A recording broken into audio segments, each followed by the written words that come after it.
The scream tore through the mountain cabin just as the first crack of thunder split the sky. And Holden Voss dropped the firewood he'd been stacking to sprint toward the sound with his heart hammering in his chest. He'd been living alone in these Nevada mountains for 3 years now, and never once had another human voice reached his ears up here at this elevation. But that scream was unmistakably terrified and unmistakably female. His muscular frame moved with surprising speed through the pine trees as another bolt of lightning illuminated the darkening sky. And when he reached the old trapper's cabin he'd assumed was abandoned, he found the door hanging half off its hinges and a young woman huddled in the corner with her arms wrapped around her knees. She couldn't have been more than 22 or 23, with chestnut hair that had come loose from its pins and green eyes wide with absolute terror as another rumble of thunder rolled across the mountains. Her dress was torn and muddy, her face scratched, and she was trembling so violently that Holden could see it from the doorway. He raised both hands slowly, keeping his voice low and steady despite the storm raging overhead. "Miss, I'm not going to hurt you," he said, his deep voice barely audible over the rain that had started pelting the roof. "My name is Holden Voss. I live about a quarter mile from here. Are you injured?" She stared at him with those terrified eyes, and for a moment he wasn't sure if she was more afraid of him or the storm. He was a big man, he knew that, standing well over 6 feet with broad shoulders and arms thick with muscle from years of chopping wood and hauling water, and doing everything it took to survive in these unforgiving mountains. His dark hair hung past his collar, tied back with a leather cord, and his beard was neatly trimmed but still gave him a wild appearance that he supposed might frighten a woman who'd never seen a mountain man before. Another crack of thunder made her scream again, and this time she buried her face in her knees, her whole body shaking. Holden made his decision in an instant. He crossed the cabin in 3 long strides, crouched down beside her, and spoke in the same calm tone he used with spooked horses. "The storm can't hurt you in here, miss. I know it's loud, but you're safe. Can you tell me your name?" She lifted her head just enough to look at him, and he saw tears streaming down her dirt-smudged cheeks. "Clara," she whispered, her voice breaking. "Clara Lawson." "Clara," he repeated, letting her name settle between them. "That's a pretty name. Now, Clara, I need to know if you're hurt anywhere. Can you stand?" She shook her head frantically as lightning flashed again, illuminating the cabin in stark white light. "Please don't make me go out there," she begged. "Please, I can't go back out in that storm." "You don't have to go anywhere," Holden assured her, settling himself against the wall beside her but keeping a respectful distance. "We'll wait it out right here. But this cabin isn't safe and my place is sturdier. Once the worst passes, I'll help you get there. Until then, I'm right here with you." The storm raged on for what felt like hours, and through it all, Holden sat beside Clara Lawson without moving. Every time thunder crashed overhead, she would cry out or whimper, and he would talk to her in that low, steady voice, telling her stories about the mountains, about the deer he'd seen that morning, about anything and everything except the storm. Gradually, almost imperceptibly, she began to lean toward him, and by the time the worst of it had passed and the thunder had faded to distant rumbles, her head was resting against his shoulder and her breathing had evened out. "Better now?" he asked gently. She nodded against his shoulder, then pulled back quickly, her cheeks flushing with color. "I'm sorry," she said, not meeting his eyes. "I don't know what came over me. I shouldn't have. You were scared," Holden said simply. "Nothing wrong with that. Storms can be fearsome things, especially up here in the mountains where they come on fast and loud. Now, can you tell me what you're doing all the way up here? Cherry Creek is a good 15 miles down the mountain." Clara wrapped her arms around herself, and in the dim light filtering through the cabin's broken windows, Holden could see how exhausted she looked. "I was running," she said quietly, "from Cherry Creek. There was a man there, Morton Graves, who decided I was going to marry him whether I wanted to or not. He owns half the town, and when I refused him, he told my father he'd call in all his debts unless I agreed. My father has a farm outside town, and we'd have lost everything." Holden felt anger kindle in his chest, hot and fierce. He knew men like Morton Graves, men who thought their money gave them the right to take whatever they wanted. "So you ran," he said. "I ran," she confirmed. "I thought if I could get far enough away, maybe I could find work in another town, send money back to my father. But I got lost, and then the storm came, and I was so terrified I could barely think. I found this cabin and thought I'd be safe, but the thunder was so loud and the lightning was everywhere, and I just—" She trailed off, shaking her head.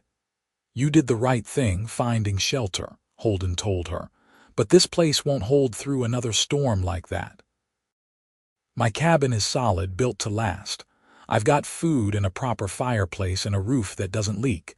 You'll stay there tonight, and tomorrow we'll figure out what comes next." She looked at him uncertainly.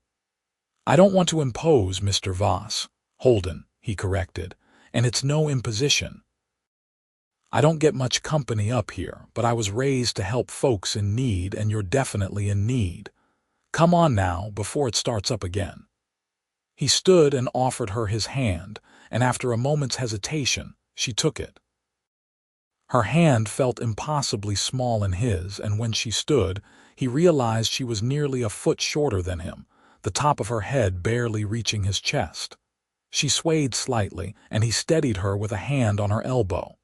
"When did you last eat?" he asked. "Yesterday morning," she admitted. Holden muttered something under his breath about foolish women running off into the wilderness without supplies, but his tone was gentle enough that she didn't take offense. He guided her out of the dilapidated cabin and down the narrow trail toward his home, keeping one hand on her arm to steady her over the rough ground. The rain had slowed to a drizzle, but the sky was still dark and threatening, and he could feel her tense every time distant thunder rumbled. His cabin came into view through the trees, and he felt a small surge of pride at how sturdy it looked. He'd built it himself over the course of 2 summers, cutting and hauling every log, chinning every gap, building the stone fireplace rock by rock. It was a single large room with a sleeping loft, simple but well made, and it had weathered 3 winters without a single leak or draft. He pushed open the door and ushered Clara inside, and she stood in the middle of the room looking around with wide eyes. It was spartanly furnished but clean, with a table and 2 chairs, a rocking chair by the fireplace, shelves lined with supplies, and pelts hanging on the walls for extra insulation. The fire he'd banked before going out for firewood was still glowing in the hearth. "Sit," he told her, pointing to the rocking chair. "I'll get that fire built up and make you something to eat." She sank into the chair without argument, and Holden set to work. He built up the fire until it was crackling cheerfully, then put a pot of water on to boil, and began assembling a simple stew from dried venison, potatoes, and carrots. He worked efficiently, aware of her eyes following his movements, and within 20 minutes he was handing her a bowl of hot stew and a hunk of bread. "Eat slowly," he cautioned. "Your stomach won't thank you if you rush it." She nodded and took a small bite, and he watched her eyes close in relief as the hot food hit her tongue. He ate his own portion standing up, leaning against the fireplace mantel, studying her more carefully now that they were in better light. She was pretty, he thought, in a delicate sort of way that made him feel like a lumbering bear in comparison.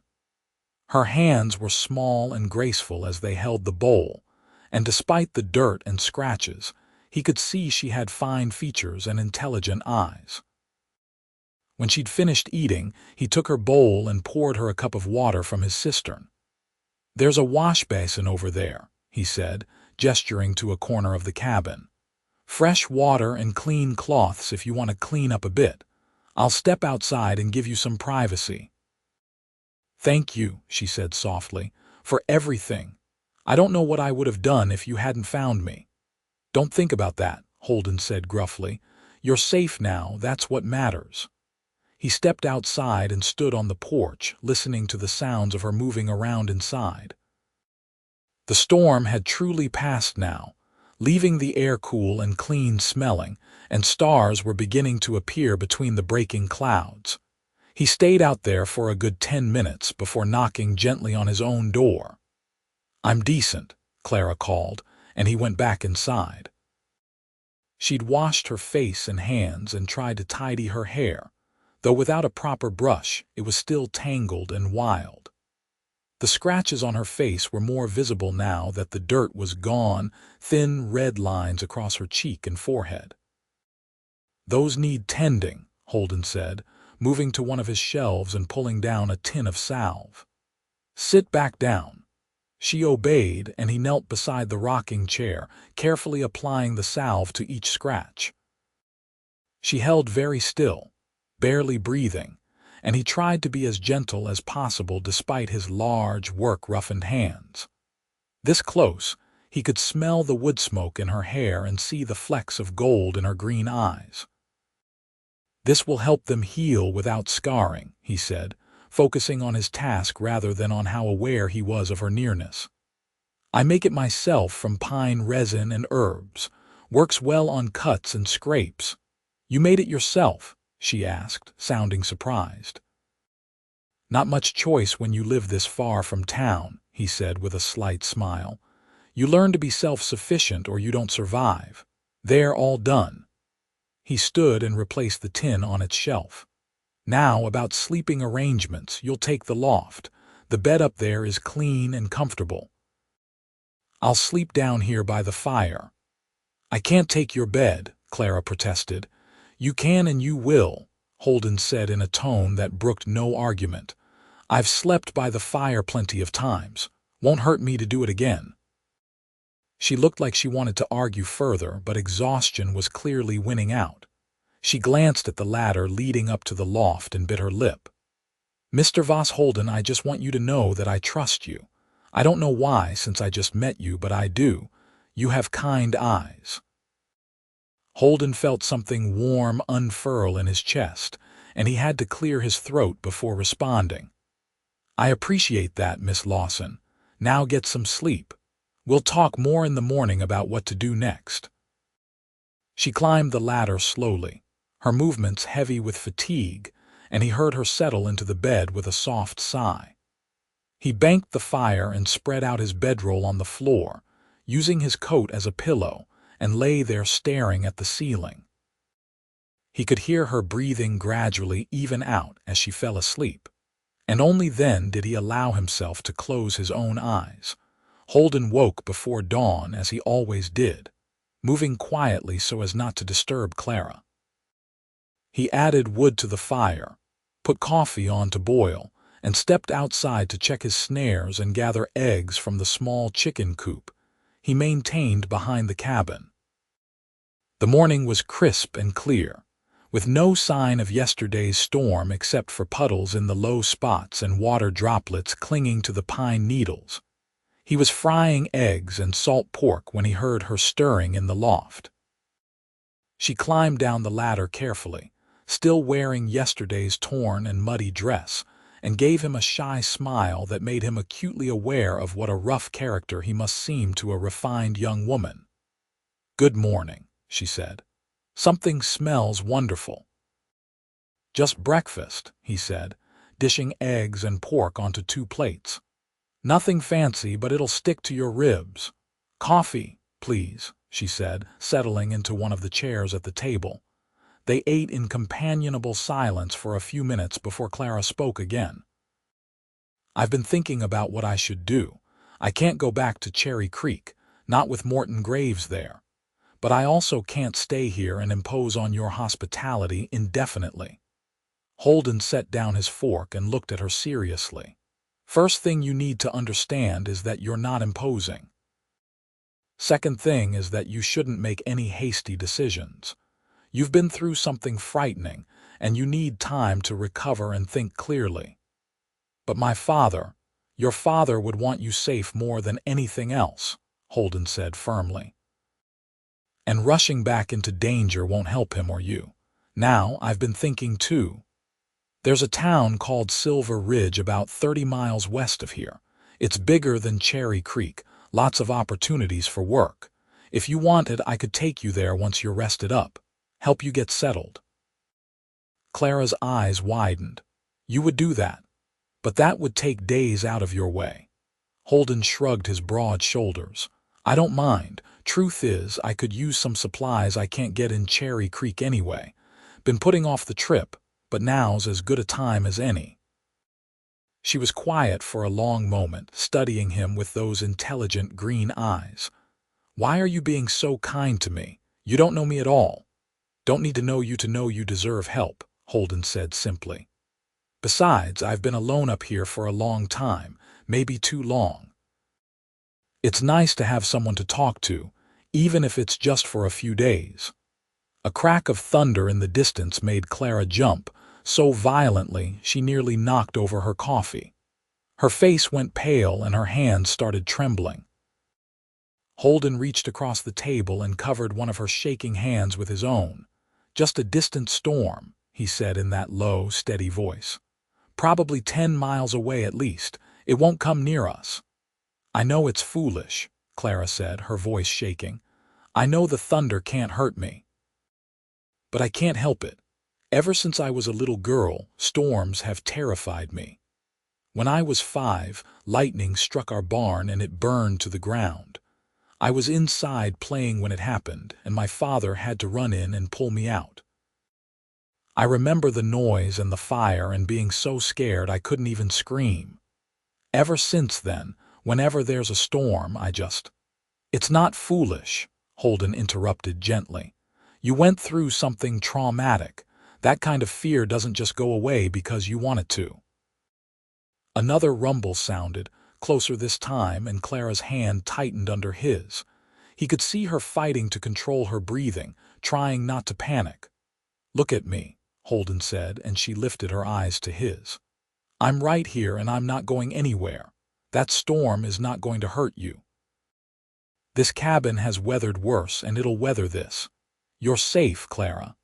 "How can you be so calm?" she asked, her voice barely above a whisper. "Because I've seen 1,000 storms up here and I know how they work. I know which ones are dangerous and which ones are just noise and light. This one's just passing through, same as the one yesterday. It'll be gone before you know it." The storm did come, rolling over the mountains with impressive fury, but Holden kept his word. He stayed right there beside Clara, his hand holding hers, his voice steady and reassuring through every crack of thunder and flash of lightning. He told her about the first winter he'd spent in the mountains, snowed in for weeks at a time, and how he'd learned to read the weather by watching the way the clouds moved and the way the animals behaved. He told her about the grizzly bear he'd encountered his first spring, and how they'd stared at each other for a full minute before the bear had turned and ambled away. He told her about the time he'd rescued a wolf pup from a trap and nursed it back to health, and how it had stayed with him for a whole summer before returning to its pack. As he talked, he watched the fear gradually ease from her face, watched her breathing slow and her grip on his hand relax. By the time the storm had passed, maybe an hour later, she was actually listening to his stories rather than just using them as a distraction from her terror.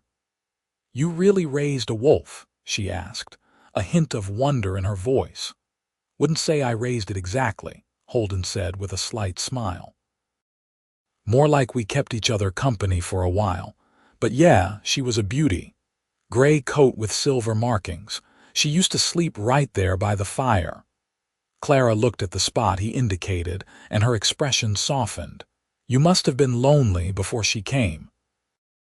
"I chose this life," Holden said, though he heard the note of defensiveness in his own voice. "I like the solitude, the quiet, no one telling me what to do or expecting things from me. But don't you miss people, conversation, connection?"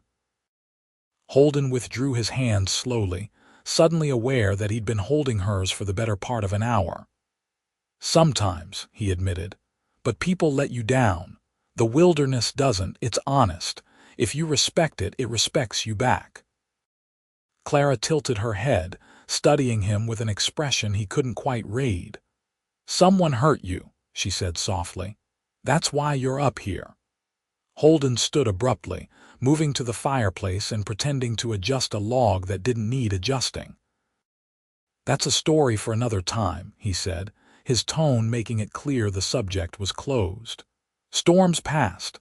I should check the property, make sure nothing got damaged. You'll be all right here for a bit." "Yes," Clara said, and he could hear the understanding in her voice. "I'll be fine." He escaped outside, breathing in the clean post-storm air and trying to settle the unexpected turmoil in his chest. She was too perceptive by half, this Clara Lawson, seeing straight through the walls he'd built around himself. He'd come to these mountains 3 years ago after his fiancée had run off with his business partner, taking everything Holden had worked for and leaving him with nothing but debt and betrayal. He'd wanted solitude, wanted to be somewhere no one could hurt him again, and he'd found that here in this wild, beautiful place. But now there was a woman in his cabin, a woman with frightened green eyes and a trembling smile, and he found himself wanting to protect her from every storm, every fear, every hurt the world might throw at her. It was dangerous, this feeling, and he knew it. She'd leave soon, head to Silver Ridge or somewhere else, and he'd be alone again. That was how it should be. That was what he wanted, wasn't it? He spent longer than necessary checking his traps and surveying his property, and by the time he returned to the cabin, he'd managed to convince himself that his reaction to Clara was purely protective, nothing more. She was a woman in need, and he was helping her. Once she was safe and settled elsewhere, these strange feelings would fade.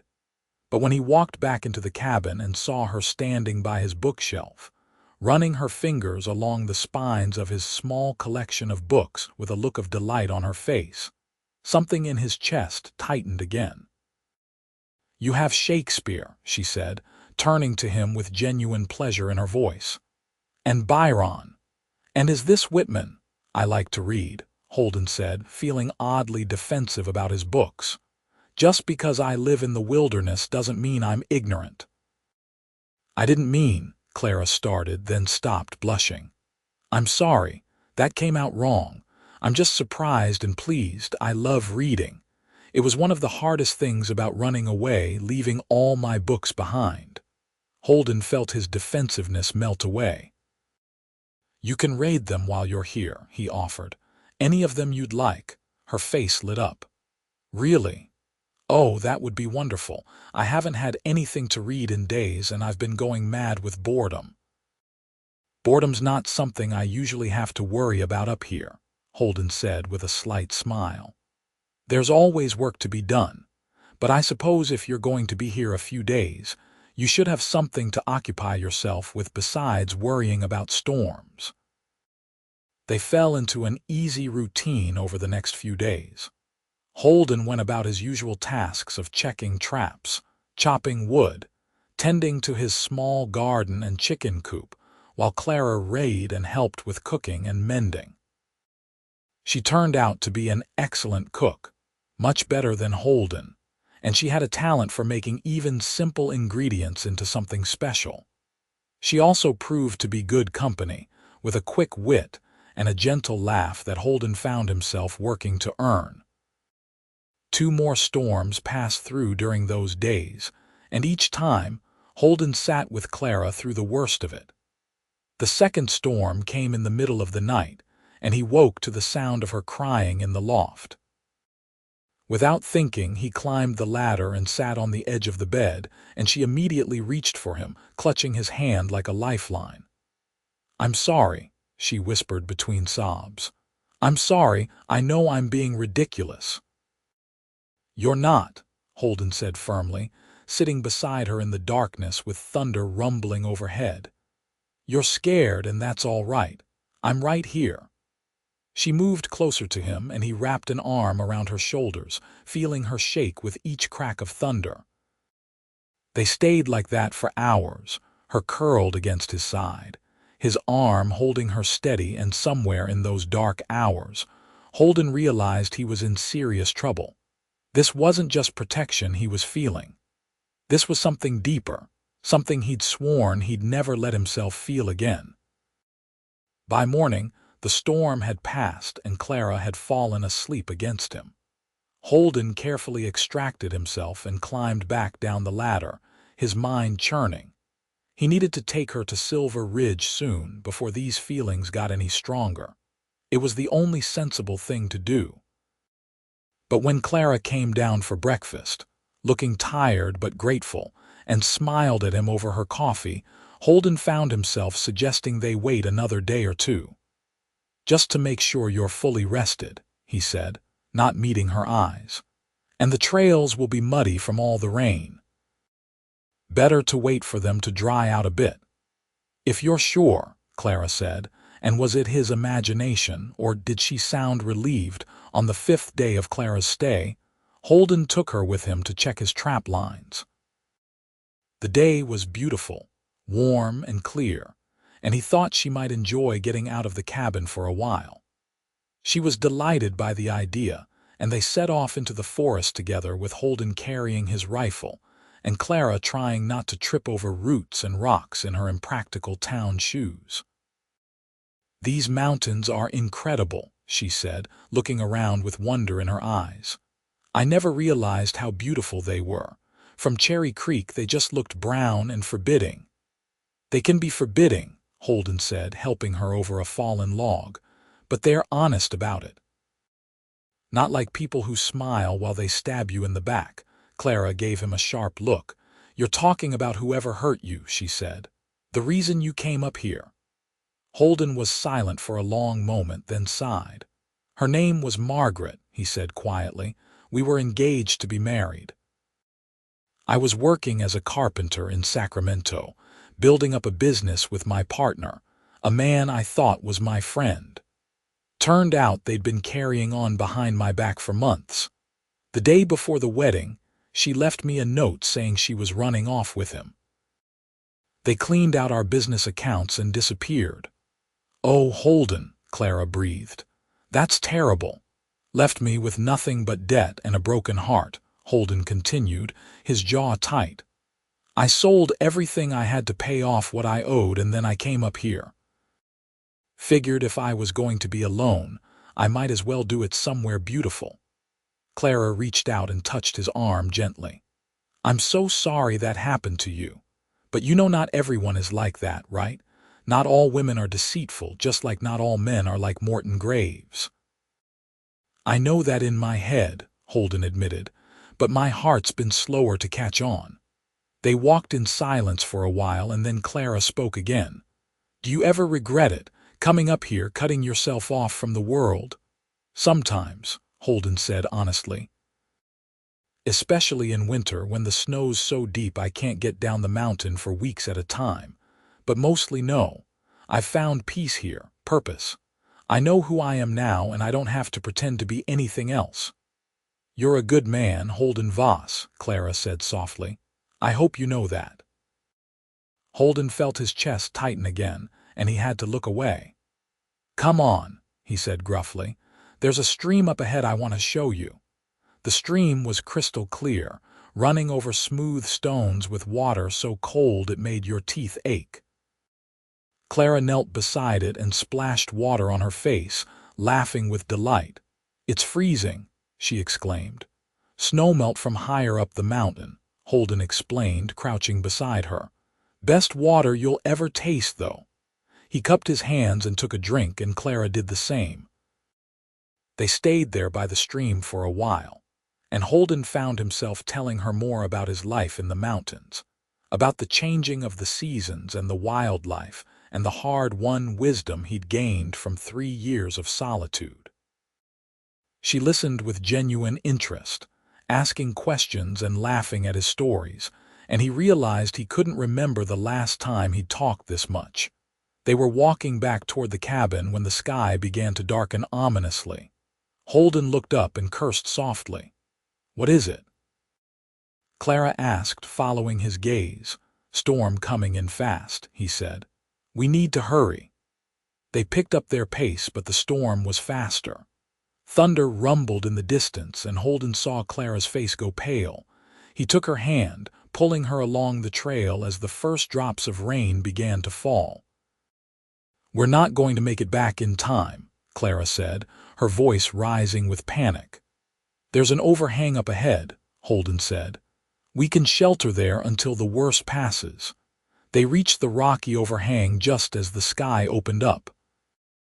It wasn't much, just a shelf of rock jutting out from a cliff face, but it was enough to keep them mostly dry. Thunder cracked overhead, loud and angry, and Clara made a small, whimpering sound. Holden pulled her close without thinking, wrapping both arms around her and tucking her head against his chest. "I've got you," he said into her hair. "You're safe. I promise you're safe." She was shaking violently, her hands clutching his shirt, and he could feel her heart racing against his chest.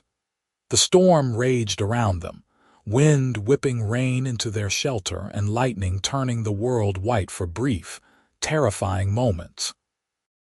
But Holden held her steady, his body a solid wall between her and the storm, and he kept talking to her in that low, calm voice. "Listen to my heartbeat," he told her. "Focus on that instead of the thunder. Steady and slow, that's it. Breathe with me, in and out. You're doing so well, Clara. So brave." So gradually he almost didn't notice it happening, she began to relax against him. Her breathing synced with his, and though she still flinched at each crack of thunder, the pure panic had faded. She looked up at him, rain-soaked and frightened but trusting, and Holden felt something fundamental shift in his chest. "How do you do that?" she asked, her voice barely audible over the storm. "How do you stay so calm?" "Because I have to," he said simply. "For you." Their faces were very close, and he could see water droplets clinging to her eyelashes, could see the way her lips were slightly parted as she caught her breath. He knew he should step back, put some distance between them, but he couldn't make himself move. Instead, he raised one hand and gently brushed a strand of wet hair from her face. "Holden," she whispered, and there was something in her voice that made his pulse quicken. "Clara, he started, but another crack of thunder interrupted him, and she buried her face in his chest again. They stayed under that overhang for over an hour, wrapped in each other's arms while the storm spent its fury overhead. By the time it had passed enough for them to make their way back to the cabin, Holden knew he was lost. He'd fallen in love with this frightened, brave, beautiful woman, and no amount of telling himself it was a bad idea was going to change that.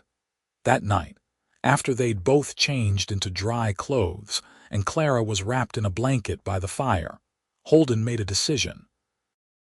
He sat down in the other chair and looked at her seriously.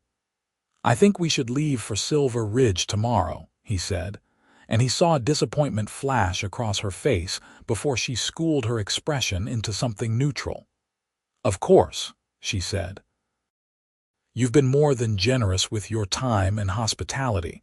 I shouldn't have stayed so long." "That's not why," Holden said, his voice rough. "Clara, I need to tell you something, and I need you to let me get through it before you say anything, all right?" She nodded, her green eyes wide and uncertain. Holden took a deep breath. "When you leave, I want you to know that these past few days have been the best I've had in 3 years. Maybe longer. You've made me remember what it's like to have someone to talk to, someone to care about. And that's exactly why you need to go. Because I'm starting to care about you more than I should, more than is smart or safe. I'm starting to forget all the reasons I came up here in the first place, and that scares me more than any storm ever could. Clara's expression had softened as he spoke, and now she leaned forward in her chair. "Holden, I'm not finished," he said, holding up a hand. "I know I'm not the kind of man a woman like you should be interested in. I'm rough and uneducated, and I live in a cabin in the middle of nowhere. You deserve someone refined, someone who can give you a proper life in a proper town. But I need you to know that if things were different, if I was different, I'd—" He trailed off, unable to finish the thought. Clara stood up, letting the blanket fall from her shoulders and cross the space between them. She knelt in front of his chair and took both his hands in hers. "Can I talk now?" she asked gently. He nodded, not trusting his voice. "Holden Voss, you are the kindest, strongest, most honorable man I've ever met. You saved me when I was lost and terrified. You've sat with me through every storm without complaint, even when it meant losing sleep and disrupting your life. You've made me feel safe for the first time in months, maybe years. And you think you're not good enough for me, Clara?" "I'm not finished," she said, echoing his earlier words with a small smile. "I don't want a refined man in a proper town. I want a man who knows who he is and isn't afraid to live his life on his own terms. I want a man who keeps his promises and treats me with respect. I want a man who can stay steady as stone when I'm falling apart with fear. I want you, Holden, if you want me." Holden stared at her, hardly daring to believe what he was hearing. "You can't mean that," he said hoarsely. "You've only known me a few days. You don't really know what you're saying." "I know exactly what I'm saying," Clara said firmly. "And yes, it's fast, and yes, it's crazy, but I've never been more certain of anything in my life. These past few days with you have shown me what I really want. Not a big house or fancy dresses or a position in society. I want someone who sees me, really sees me and accepts me, fears and all. Someone who makes me feel safe and valued and cared for. That's you, Holden." "What about Silver Ridge?" Holden asked, his voice rough with emotion.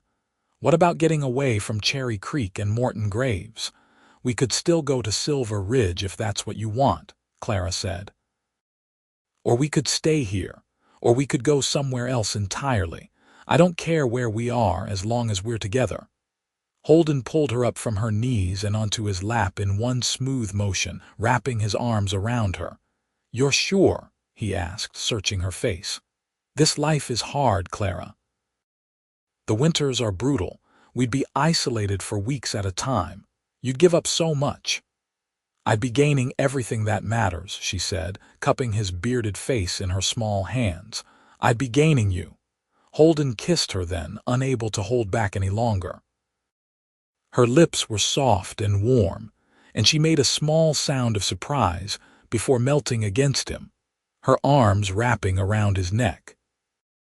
The kiss was gentle at first, tentative, but it quickly deepened into something more passionate as 3 years of loneliness and a lifetime of searching for the right person poured out of both of them.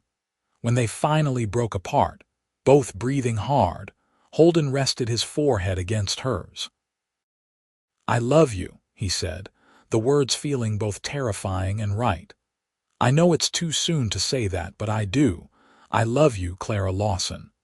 "I love you too," she whispered back. "I think I started falling in love with you the moment you walked into that broken-down cabin and promised me I was safe." They sat there by the fire for a long time, holding each other and talking about the future. Holden wanted to make sure she really understood what she was committing to, and Clara patiently explained that she'd grown up on a farm. She knew how to work hard, and she'd rather live in a cabin with a man she loved than in a mansion with a man she despised. "We should still go to Silver Ridge," Holden said eventually. "Not to settle there, but to get supplies, and to get married if you'll have me." Clara pulled back to look at him, her eyes shining. "Are you proposing to me, Holden Voss?" "I am," he said solemnly. "I know I don't have a ring to offer you, and I can't promise you an easy life. But I can promise that I'll love you with everything I have, that I'll keep you safe, and that I'll sit with you through every thunderstorm for the rest of our lives." "Yes," Clara said, tears streaming down her cheeks. "Yes, I'll marry you." They made the journey to Silver Ridge a week later, taking their time and making camp each night under the stars. True to his word, when storms rolled through, Holden held Clara close and talked her through her fear until it passed. Each time she was a little bit calmer, a little bit more able to manage her terror, though Holden suspected she'd never fully get over her fear of storms. That was all right with him. He'd be there for every single one.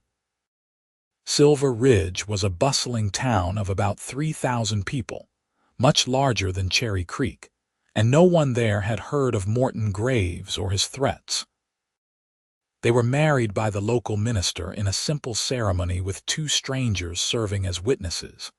And afterward, Holden took his new wife to the general store and bought her a proper wedding ring, a simple gold band that gleamed on her finger. They spent 3 days in Silver Ridge, buying supplies and enjoying the novelty of sleeping in a real bed at the boarding house.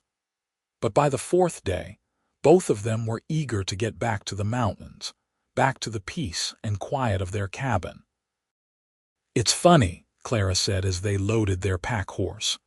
"A few weeks ago I couldn't wait to get to a big town like this, but now all I want is to go home." "Home," Holden repeated, liking the sound of that. "Our home." The trip back took 2 days, and when they finally reached the cabin, Holden carried Clara over the threshold despite her laughing protests that they'd already been living there together. "Doesn't matter," he said, setting her down gently. "You're my wife now. We're going to do this right." They settled into married life with surprising ease. Clara took over most of the cooking and mending and proved to be remarkably capable at other tasks as well.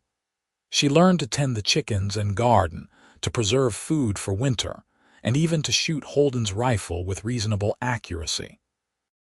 Holden, for his part, became even more devoted to making sure Clara was comfortable and happy. He built her a proper washstand and a dresser for her clothes.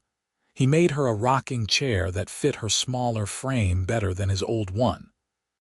He even built a small addition to the cabin to serve as a proper bedroom, giving them privacy and more space. The first major storm after they were married came in late September. Holden had been expecting it, watching the clouds build all day, and when the first rumbles of thunder began, he found Clara in the garden and gently guided her inside. "Come on, Mrs. Voss," he said softly. "Let's wait this one out together." They sat in their new bedroom, Clara on the bed and Holden beside her with his arm around her shoulders. The storm was fierce, one of the worst he'd seen, and Clara trembled and cried as thunder crashed overhead. But she also let him hold her, let him talk to her, let him be her rock in the tempest. "You're doing so well," he told her, pressing a kiss to her temple. "I'm so proud of you." "I'm not doing anything," she said through her tears. "I'm just sitting here being terrified." "You're facing your fear instead of running from it," Holden said. "That's brave, Clara." "That's incredibly brave." When the storm finally passed, Clara was exhausted but calm. She looked up at Holden with love shining in her eyes. "Thank you," she whispered, "for being my steady stone." "Always," he promised, "through every storm for the rest of our lives." As autumn deepened into winter, they prepared for the long, cold months ahead. Holden had always enjoyed winter in the mountains, the pristine beauty of the snow and the sense of complete isolation. But this year was different. This year, he had Clara to share it with. They were snowed in by mid-November, with drifts piling up past the windows and no hope of getting down the mountain until spring. But instead of the loneliness Holden had experienced in previous winters, this one was filled with warmth and companionship. They spent their evenings reading aloud to each other, playing chess on a set Holden had carved from wood, and simply talking about everything and nothing. Clara proved to be as fascinated by the wilderness as Holden was, and he taught her everything he knew about tracking animals, reading weather signs, and surviving in harsh conditions. She was an eager student, asking thoughtful questions and remembering everything he told her. "You're good at this," he told her one evening as she successfully identified animal tracks in the snow outside their cabin. "You're a natural mountain woman." "I had a good teacher," she said, smiling up at him, "and I'm motivated. This is my home now, and I want to know everything about it."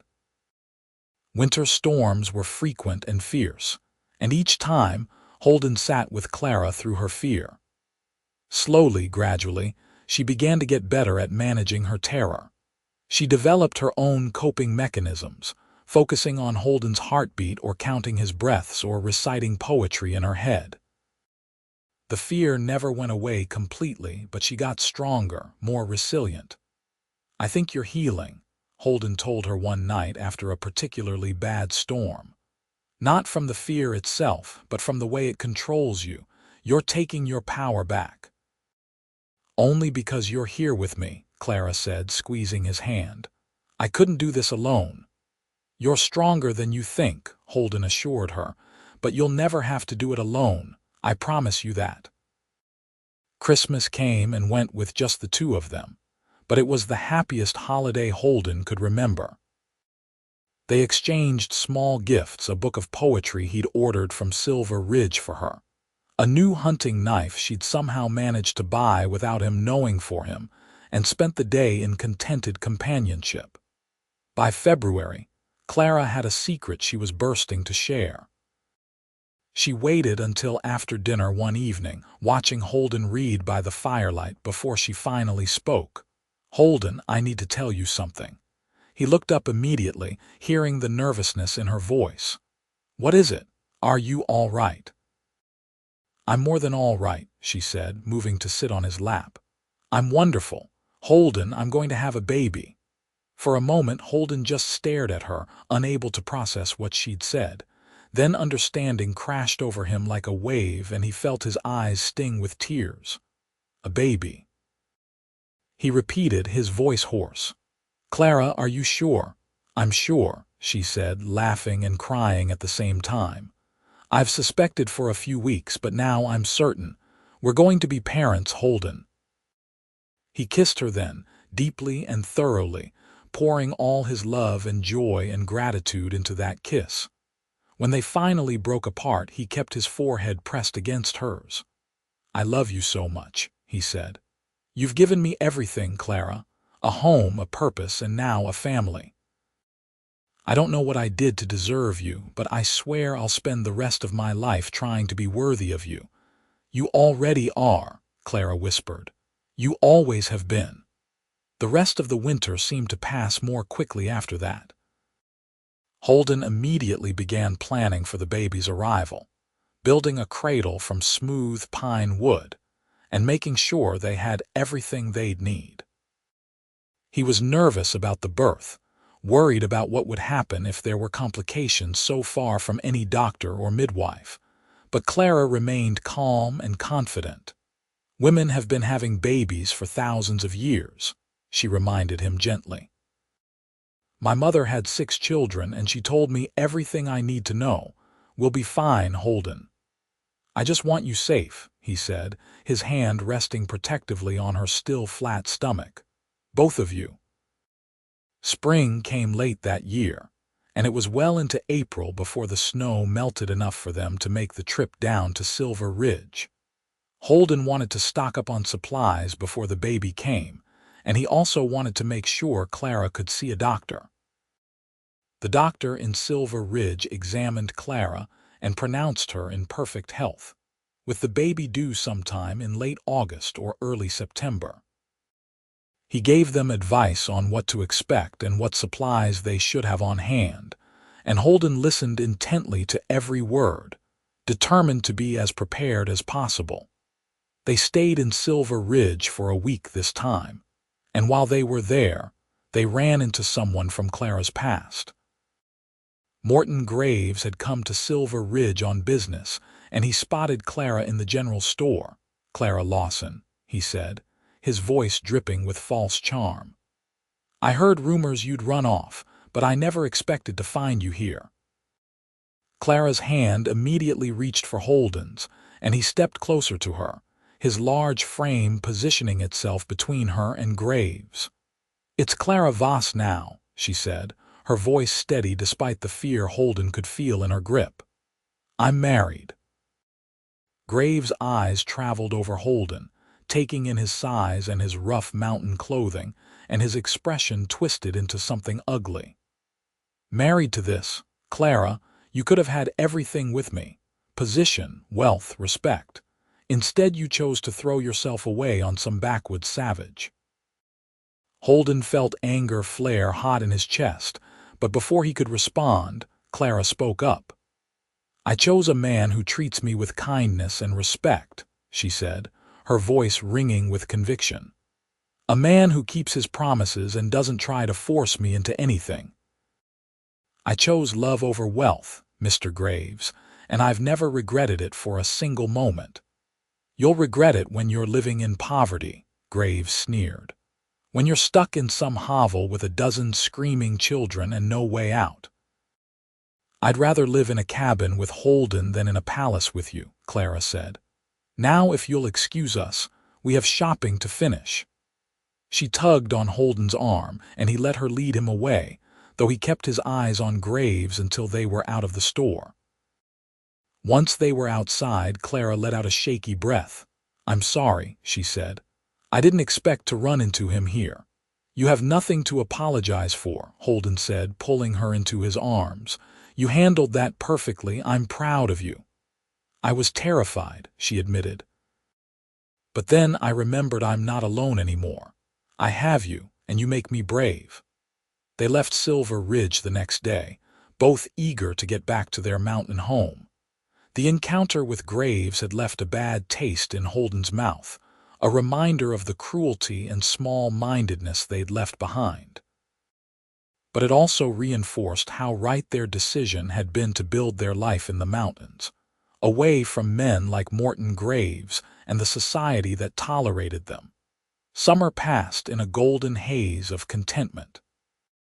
Clara's pregnancy progressed normally, though she tired more easily, and Holden insisted she take frequent rests. He became increasingly protective as her belly swelled, barely letting her lift anything heavier than a book. She found his fussing both endearing and exasperating.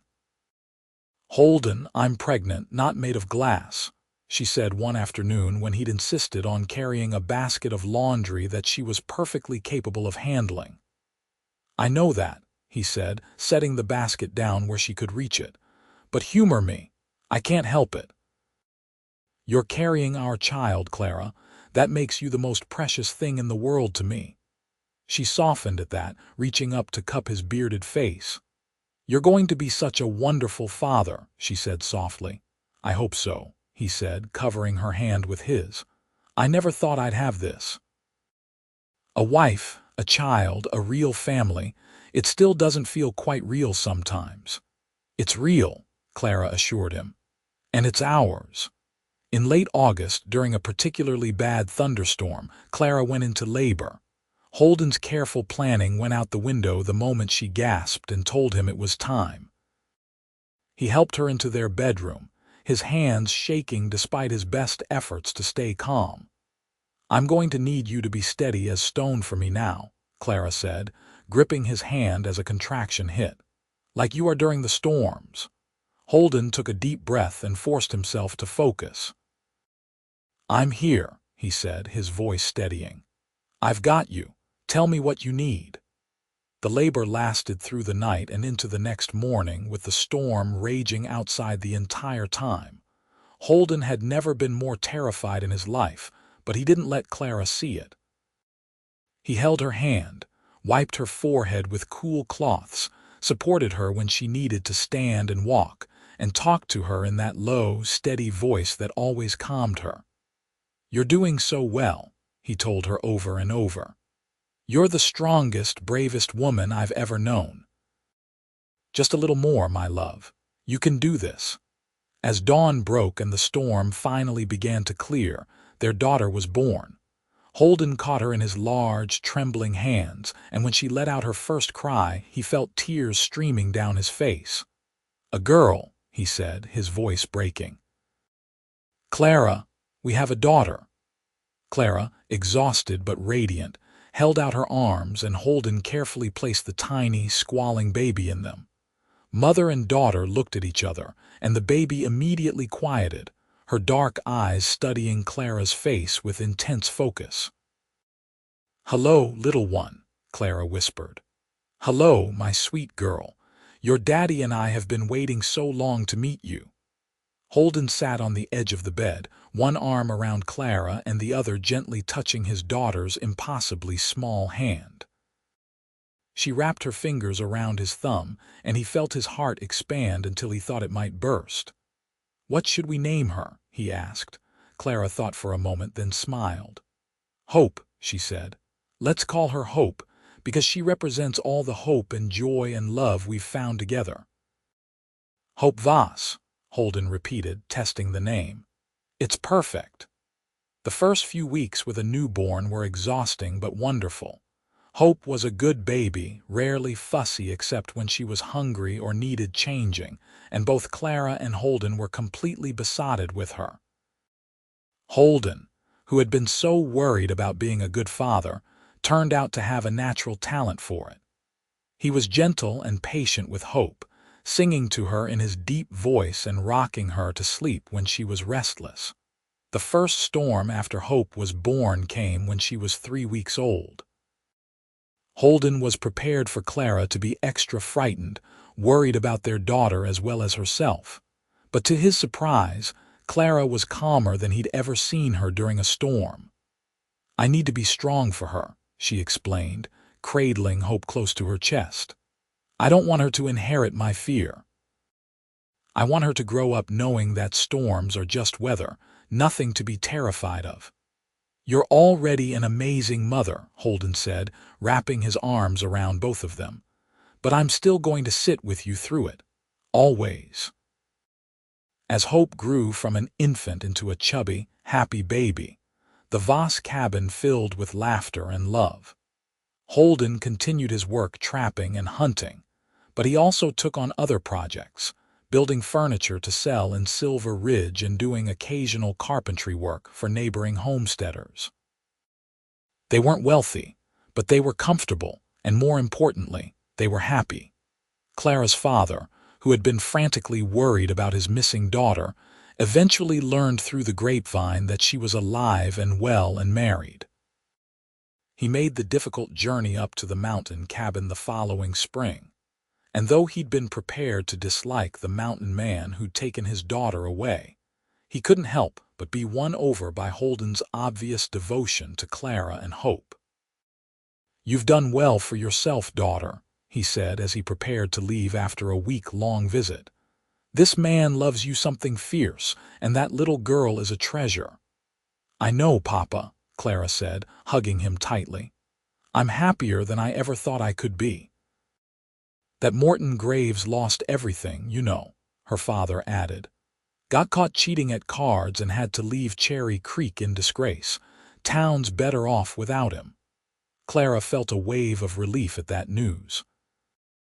She rarely thought about her old life anymore, but it was good to know that Graves could no longer hurt anyone else the way he'd tried to hurt her.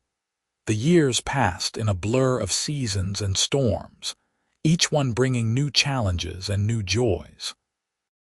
Hope grew into a bright, curious toddler who loved exploring the mountains with her father and had her mother's green eyes and quick mind. She showed no fear of storms, though Holden and Clara were always there with her when they came, turning them into opportunities for cozy family time by the fire rather than sources of terror. When Hope was 3 years old, Clara discovered she was pregnant again. This time, the birth was easier, and their son, whom they named Henry after Holden's father, arrived on a clear, calm summer day. 2 years after that, they welcomed another daughter, Grace, who had Holden's dark hair and Clara's sunny disposition. Through it all, through every storm and every change, Holden kept his promise to Clara. No matter how busy he was, no matter what else needed doing, when thunder rumbled and lightning flashed, he was there beside her. Sometimes they sat together in comfortable silence. Sometimes he told her stories, or they read aloud to each other. Sometimes they just held hands and listened to the rain. "You know, I'm not as afraid as I used to be," Clara told him one evening during a particularly spectacular thunderstorm. They were sitting on their porch, watching the lightning dance across the sky while their 3 children slept peacefully inside. "I think I could probably get through a storm on my own now." "Probably," Holden agreed, his arm around her shoulders. "But you don't have to. That's what I'm here for." "You've given me so much," Clara said softly. "A home, a family, safety, love. Sometimes I can't believe this is my life." "You've given me just as much," Holden said, pressing a kiss to her temple. "More even. You gave me a reason to live again, to hope again, to love again. You saved me just as much as I saved you that first day." They sat together in peaceful silence, watching the storm and listening to its music. The thunder that had once terrified Clara had become just another part of their life, no more frightening than the wind or the rain. And through it all, Holden remained her steady stone, her anchor, her beloved husband. As the years continued to pass, the Voss family became well known throughout the region. Holden's reputation as a skilled carpenter and honest man spread, and people would make the journey up to their mountain cabin to commission furniture or seek his advice on building. Clara became known for her kindness and wisdom, and more than one young couple came to her for counsel when they were having troubles. Hope grew into a strong, capable young woman who could shoot as well as her father and ride better than most men. Henry was quieter, more thoughtful, with a love of books and learning that reminded Holden of Clara. And Grace, their youngest, was wild and free, always climbing trees and catching frogs and coming home covered in mud. "We've raised good children," Holden said one evening, watching Hope teaching Henry to track deer while Grace attempted to build a fort out of fallen branches. "We have," Clara agreed, her hand finding his. "They're growing up so fast. Sometimes I miss when they were little." "We could have another," Holden suggested, only half joking. Clara laughed and swatted his arm. "3 is plenty, thank you very much. Besides, I rather enjoy having you to myself more often now that they're older." Holden pulled her close and kissed her thoroughly, right there in front of anyone who might be watching. After 15 years of marriage, he still couldn't get enough of her, still marveled every day that she was his. "I love you, Clara Voss," he said when they finally broke apart. "More than the mountains, more than the sky, more than anything in this world." "I love you too," she whispered back. "My steady stone, my heart, my home." That evening, as they all gathered around the dinner table, and Hope regaled them with a story about the bear she'd seen that afternoon, while Henry rolled his eyes and Grace begged to hear about the bear's teeth, Holden looked around at his family and felt a profound sense of contentment. This was what happiness looked like. Not wealth or status or any of the things he'd thought mattered in his younger days, but this. The people he loved gathered around him, safe and healthy and happy. After dinner, storm clouds began to gather, and Holden automatically checked to see where Clara was. She was helping Grace get ready for bed, and when thunder rumbled in the distance, he saw her pause for just a moment before continuing with the bedtime routine. She was strong now, his Clara, so much stronger than the terrified young woman he'd found in that broken-down cabin all those years ago. But when the children were all tucked in, and the storm had arrived in full force, Holden still found his way to Clara's side. She was sitting in her rocking chair by the fire, mending one of Henry's shirts, and she looked up with a smile when he approached. "You don't have to stop what you're doing for me," she said gently. "I'm all right." "I know you are," Holden said, pulling up a chair beside her. "But I like sitting with you during storms. It's become my favorite time." "Mine too," Clara admitted, setting aside her mending and taking his hand. "Even though I'm not really afraid anymore, I still love knowing you're here, that you'll always be here." "Always," Holden promised, as he had 1,000 times before. "Through every storm for the rest of our lives." They sat together in comfortable silence, listening to the rain and the thunder, secure in their love and their life together. And when the storm finally passed and the stars came out, painting the sky with silver light, Holden and Clara remained side by side, exactly where they belonged.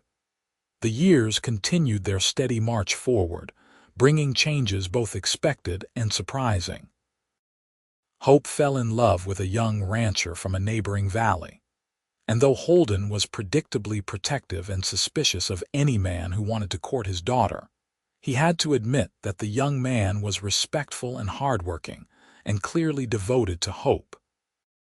They were married when Hope was 20, in a ceremony held at the Voss cabin with half the mountain families in attendance.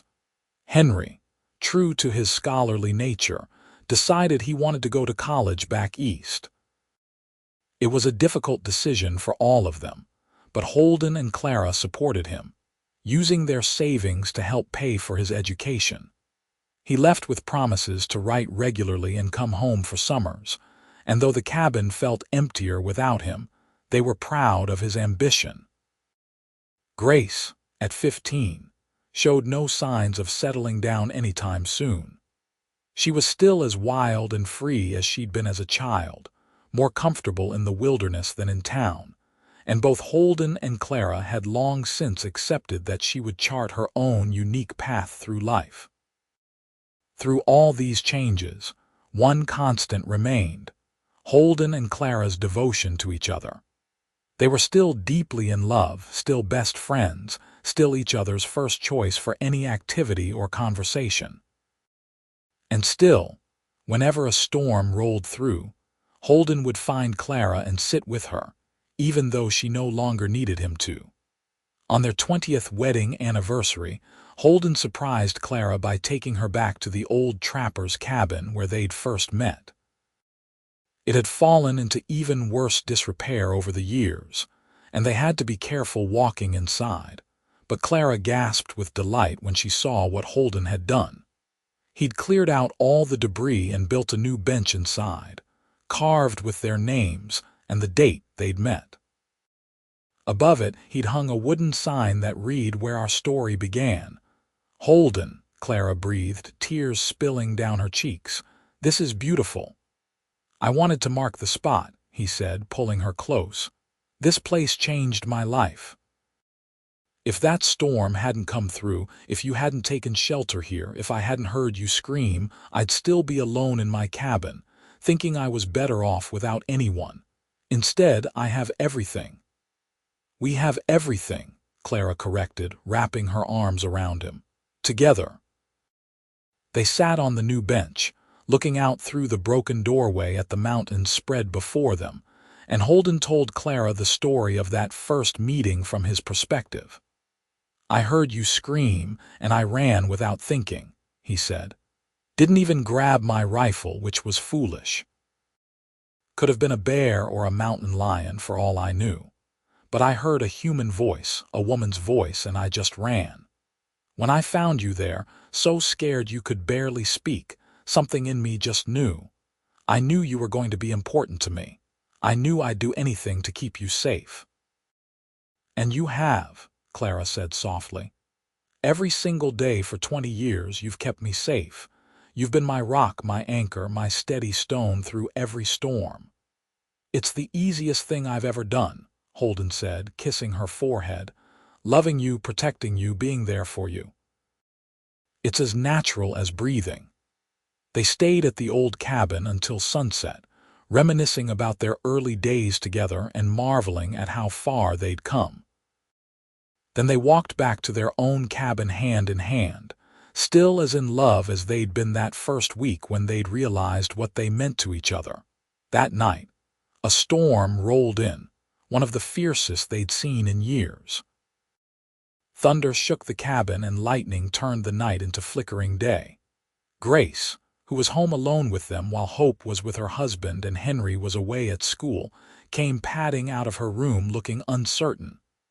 "I know I'm too old for this," she said. "But could I sit with you for a while?" "You're never too old for family time during a storm," Clara said warmly, making room for Grace between her and Holden on the sofa they'd acquired a few years back. The three of them sat together, Holden's arms around both his wife and his youngest daughter, and he told them stories about the wildest storms he'd ever seen in the mountains. Grace listened with rapt attention, and Clara rested her head on Holden's shoulder, her eyes reflecting the firelight. "Papa," Grace said during a break in the thunder, "do you ever regret it, living up here instead of in a town where life would be easier?" "Not for a single second," Holden said firmly. "This is exactly where I'm meant to be, with your mother, with you kids in these mountains. This is my home, Grace, our home." "I'm glad," Grace said, "because I can't imagine living anywhere else. These mountains are in my blood." "Mine too," Clara added, "though I didn't grow up here like you did. But Holden and these mountains saved me, gave me a life I never could have dreamed of. I'll always be grateful for that." The storm raged on into the early morning hours, but inside the Voss cabin, all was warm and peaceful. When Grace finally went back to bed and Holden and Clara were alone again, they stayed on the sofa, wrapped in each other's arms. 20 years, Clara mused. "Sometimes it feels like just yesterday, and sometimes it feels like we've been together forever." "Forever sounds about right," Holden said, "because that's how long I plan to love you, forever and then some." "You old romantic," Clara teased, but her voice was thick with emotion. "After all these years, you still say things that make my heart flutter." "Good," Holden said, tilting her chin up so he could kiss her properly. "I never want you to doubt how much I love you, how grateful I am that you chose me, chose this life." "It was the easiest choice I ever made," Clara said. "You made it easy, Holden. From that very first moment when you walked into that cabin and promised I was safe, you made everything easy." They eventually made their way to bed, but not before Holden checked all the windows and doors, a habit he'd never broken. He liked knowing his family was secure, protected from whatever the wilderness might throw at them. When he finally climbed into bed beside Clara, she immediately curled into him, her body fitting against his as perfectly as it had 20 years ago. "Good night, my love," she whispered.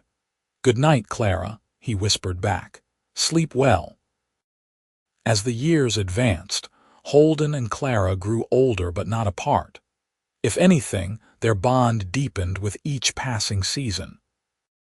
They moved a bit slower now, had a few more aches and pains, but they still worked their land, still welcomed visitors to their mountain home, and still sat together through every storm.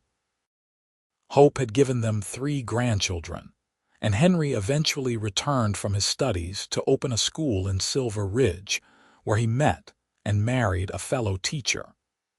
They had twin daughters who loved visiting their mountain grandparents. Grace, true to her independent nature, became a respected guide, leading hunting parties and surveyors through the mountains with unmatched skill. All 3 children and their families gathered at the Voss cabin for holidays and special occasions, and the once quiet home would fill with noise and laughter, and the chaos of grandchildren. Holden loved these gatherings, loved seeing his family all together, but he also loved the quiet times when it was just him and Clara again. One evening, when they were both well into their 60s, a particularly violent storm came through. Holden had been splitting wood and came in soaked to the skin, and while he was changing into dry clothes, Clara stood at the window watching the storm with an expression he couldn't quite read. "What are you thinking about?" he asked, coming up behind her and wrapping his arms around her waist. "I'm thinking about how different I am now from that terrified girl you found all those years ago," Clara said, leaning back against him. "That girl was so afraid of everything. Storms, her future, being alone, and now look at me. I've lived in these mountains for over 40 years. I've raised 3 children. I've weathered more storms than I can count, and I'm not afraid anymore." "You were always brave," Holden said. "You just didn't know it yet." "No," Clara said, turning in his arms to face him. "I wasn't brave, but you made me brave. Your steadiness, your strength, your unwavering presence through every fear and every challenge. You gave me the foundation I needed to become strong myself." "We made each other strong," Holden corrected.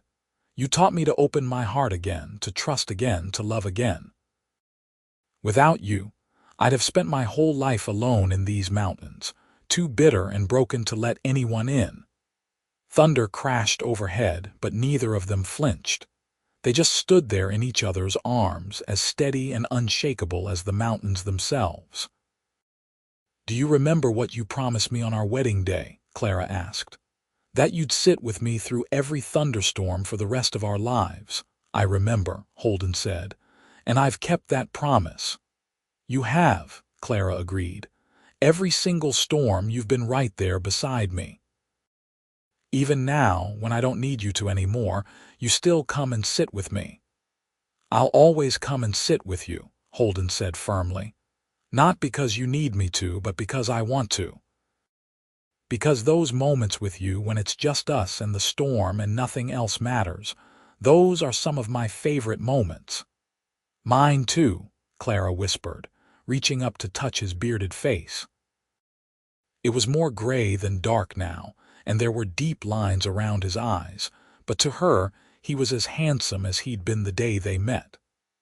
"I love you, Holden Voss. I love you more now than I did 40 years ago, and I didn't think that was possible." "I love you too, Clara," he said, his voice rough with emotion. "You're my everything, my heart, my home, my reason for being." They stood there for a long time, holding each other while the storm raged outside. Two people who had found each other against all odds and built a life that exceeded anything either of them had dared to dream. And when the storm finally passed and the stars came out, they were still standing there, still holding on to each other, still as deeply in love as they'd ever been. As they moved into their 70s, Holden and Clara began to slow down more noticeably. Holden's joints ached on cold mornings, and Clara tired more easily. But they adapted, taking things at a gentler pace and accepting help from their children and grandchildren when it was offered. Hope and her husband built a small house on the property, close enough to help but far enough to give everyone privacy. Henry and his family visited regularly from Silver Ridge, and Grace, who had never married, spent more and more time at the cabin, helping with the heavier work and making sure her parents were well cared for. "I don't need babysitting," Holden grumbled one day when Grace insisted on checking his trap lines for him. "I know you don't," Grace said patiently, "but humor me. Let your daughter help you out once in a while." "When did you get so bossy?" Holden asked, but there was affection in his voice. "I learned from the best," Grace shot back with a grin. "Mama didn't raise any shrinking violets." Clara, overhearing this exchange from the porch, laughed. "That's my girl," she called out. On their 50th wedding anniversary, the whole family gathered at the cabin for a celebration. There were nearly 20 people crammed into the space, and the noise and chaos would have been overwhelming if it weren't so full of love. The grandchildren, now mostly grown themselves, took turns sharing their favorite memories of visiting the mountain cabin, and there wasn't a dry eye in the house by the time they were done. As evening fell and the younger grandchildren began to fall asleep, the adults gathered on the expanded porch that Holden and Hope's husband had built the previous summer.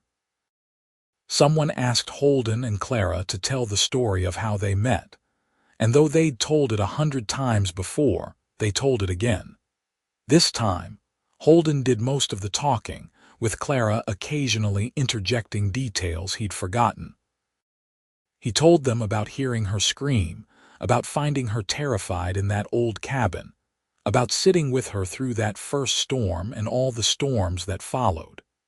He told them about falling in love, about the decision to stay in the mountains, about building this life together one day at a time. "The thing you have to understand," Holden said, looking around at his family, "is that your mother saved my life just as much as I saved hers. I was a broken, bitter man when we met, hiding up here in the mountains because I was too afraid to let anyone close enough to hurt me again. But Clara, she just walked into my life during a thunderstorm and refused to let me hide. She saw past all my rough edges and walls, and she loved me anyway. Everything good in my life, everything that matters, came from her." "That's not true," Clara protested gently. "We saved each other, Holden." "That's what love does. It saves us from ourselves." As if on cue, thunder rumbled in the distance, and Holden and Clara shared a look that spoke volumes. Without a word, Holden stood and offered Clara his hand, and she took it, letting him pull her to her feet. "Storm's coming," he said to the assembled family. "Your mother and I are going to watch it from inside.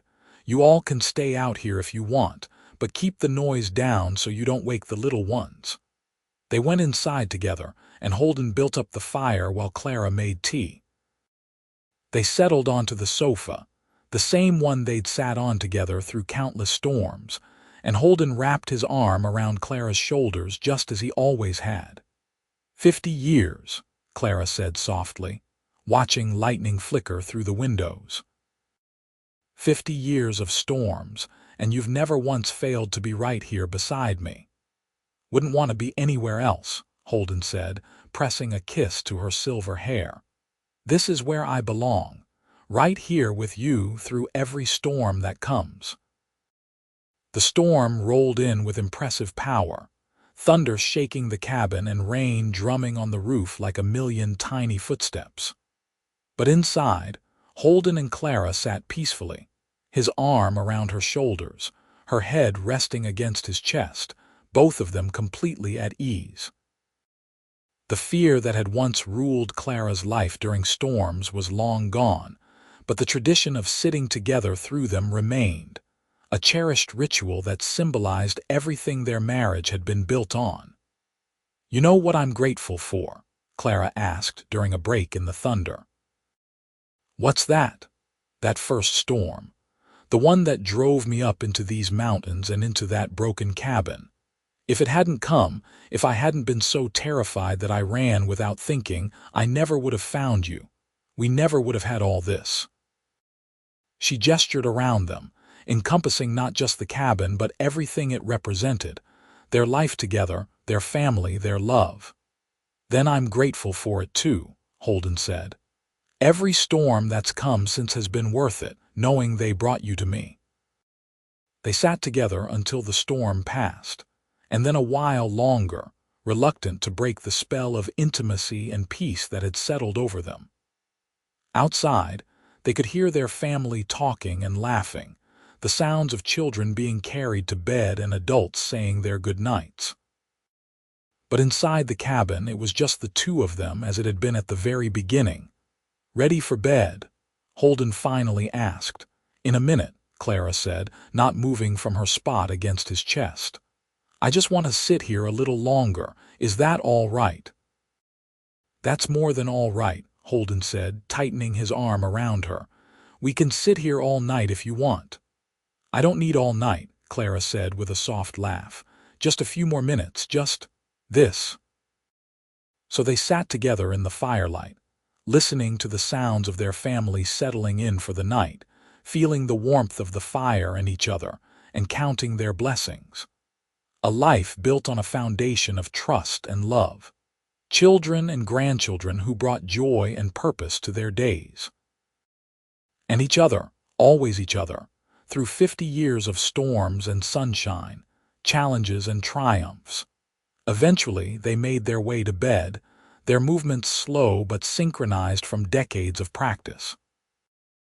They settled under the quilts that Clara had made, the ones that had kept them warm through countless mountain winters, and Holden pulled Clara close, her back to his chest, his arm around her waist. "Good night, my love," he whispered into her hair. "Good night, my steady stone," she whispered back. And as they drifted off to sleep, the last sounds of the storm fading into the distance, they both knew that no matter what storms lay ahead, they would face them together, just as they always had. Side by side, hand in hand, steady as stone and strong as the mountains themselves, for all the remaining days of their lives. The years that followed their 50th anniversary were gentle ones, full of small pleasures and quiet joys. Holden and Clara spent their days much as they always had, but with a slower, more contemplative pace. They still tended their garden and chickens, still welcomed visitors to their mountain home, and still sat together through every thunderstorm.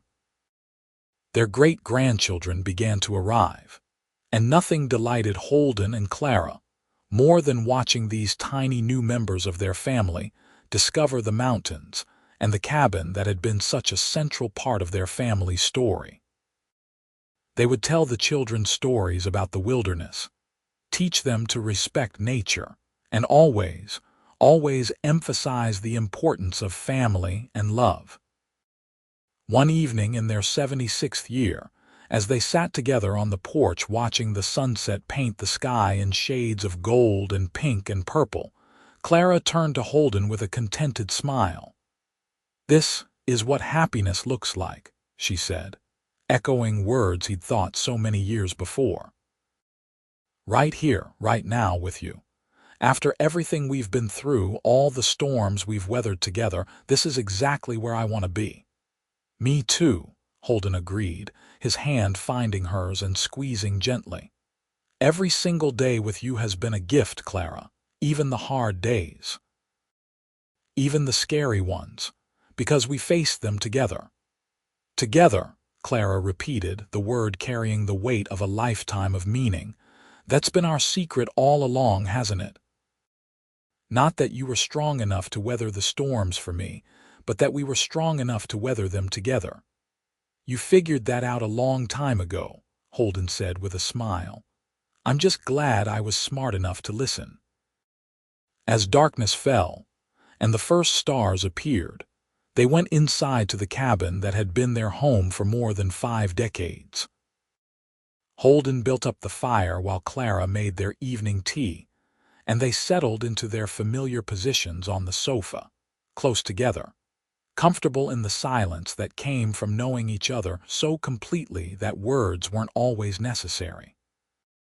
Thunder rumbled in the distance, and they both smiled, recognizing the approach of yet another storm.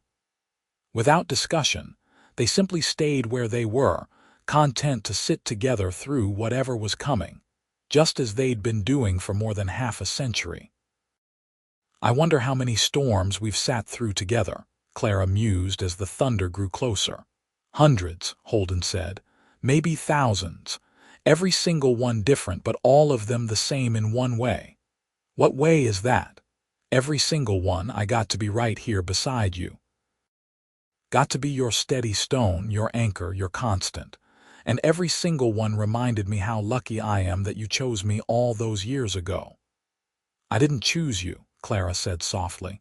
"We chose each other, and we keep choosing each other every single day. That's what love is, Holden. Not one big decision, but a million small ones, every day choosing to stay, to work through the storms, to build something beautiful together." The storm arrived in full force then, rain lashing against the windows and thunder shaking the cabin walls. But Holden and Clara didn't flinch, didn't fear, didn't worry.